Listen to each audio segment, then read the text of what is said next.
Hi, so this video is about the Phoenicians. They are the movers and the shakers of the ancient world. These are the merchants, the people who get things around, get things done.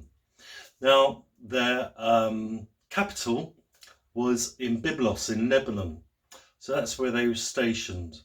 And they quite liked that coast because it was easy to defend, had lots of harbours. The other cities along there were Tyre and Byrtus. The other major city of the Phoenicians was Carthage, famous for taking on the Romans, but that's much later on in their history. They were Semitic speakers, probably from the Canaanite branch, and Phoenician itself is about the Tyrian purple. It's Greek, it means Tyrian purple, because the Phoenicians had access to a crustacean in their harbours, which when you harvested them and treated them in a certain way, you got this beautiful purple dye, and that was highly prized in royalty in the ancient world. They had olive trees to make olive oil, the red cedar wood, etc., and a few grains. But most of their business is trading. And we get a lot of information from the Greeks, who later become the competitors with the Phoenicians. And the Greeks say that these people would turn up in Greece and they would light a smoky fire and they'd lay out all their wares for trade, and people would come and they would trade, and then before you knew it, they'd gone. And sometimes a few kids went missing or a few women went missing. So the Greeks were highly suspicious of the Phoenicians, but they needed them as well because they glued everything together. They had a democratic society, but not our sort of democracy, not the Greek type of democracy, just for the nobility, the people who have got the vested interests, the rich merchants, the nobles of those cities. One thing they did do was they created an alphabet, and an alphabet based on 22 sound consonants of hieroglyphs from ancient Egypt. And they needed to keep records of trades, bargain structs, contracts, things like that, communications. So they put together this alphabet.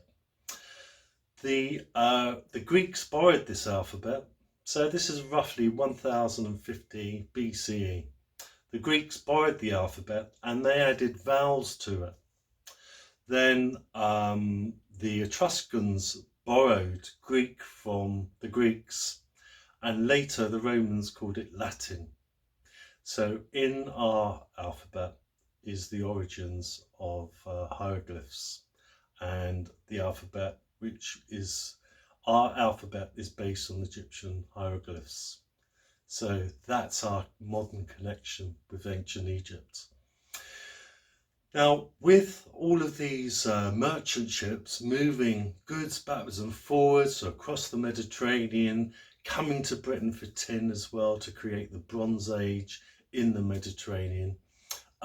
First of all, if you look at their ships, wow, would you want to get on one of these and come into the English Channel to buy tin? Not me. No, I'm not that brave. Even on a good day, the Mediterranean is really choppy.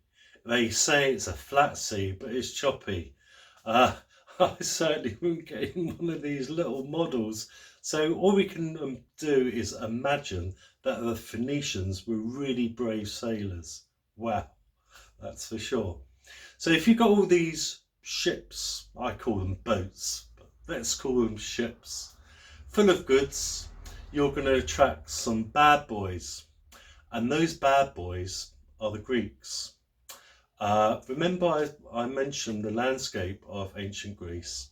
80% of Greece are hills and mountains. So getting from one city to another or one town to another, you didn't go overland. Take you forever, hard work. You went by ship along the coast. So I suppose those Greek sailors, seeing these Phoenicians whipping around the Mediterranean, thought to themselves, well, if we tool up, we can take a few of these down, capture their cargoes, maybe enslave a few of them, that sort of thing. So I'm sure the Greeks and the Minoans were the pirates of the Mediterranean. And that meant that the Phoenicians had to develop a navy. So they didn't develop a navy to be all powerful and dominate the world like the Romans. They wanted a navy to keep away the pirates. Okay, so you've got your trade ships and your navy. The Proto-Canaanite script is based on 30 symbols of hieroglyphs. And this was another alphabet which became popular in the Canaanite region. So you've got the international script, which went Phoenician, Greek, Latin, and then you've got the 30 symbols of hieroglyphs, the Proto-Canaanite script, which was popular in the Middle East. Byblos and the Phoenician states were vassals. They were vassals first to Egypt, then the Hittites, then the Assyrians, then the Persians, then the Greeks, and then the Romans.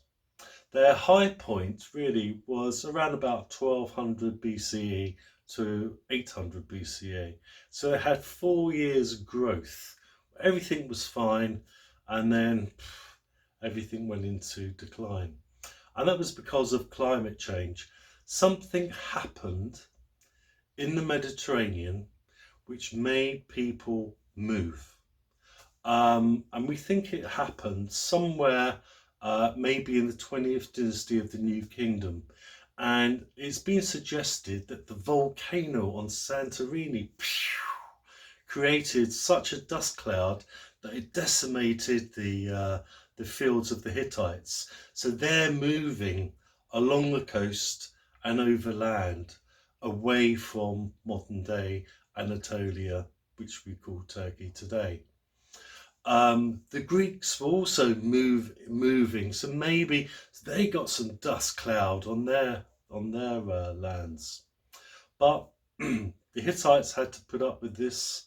The Phoenicians had to put up with being vassal states rather than a sovereign state in its own right. But they are the movers and shakers. They're the ones who gave us an alphabet, and we use that alphabet in our Western civilization. There we go. I hope this was informative. I felt it needed to be discussed now because I did mention Byblos quite a few times in previous videos. Okay, take care, especially in these times. Bye for now.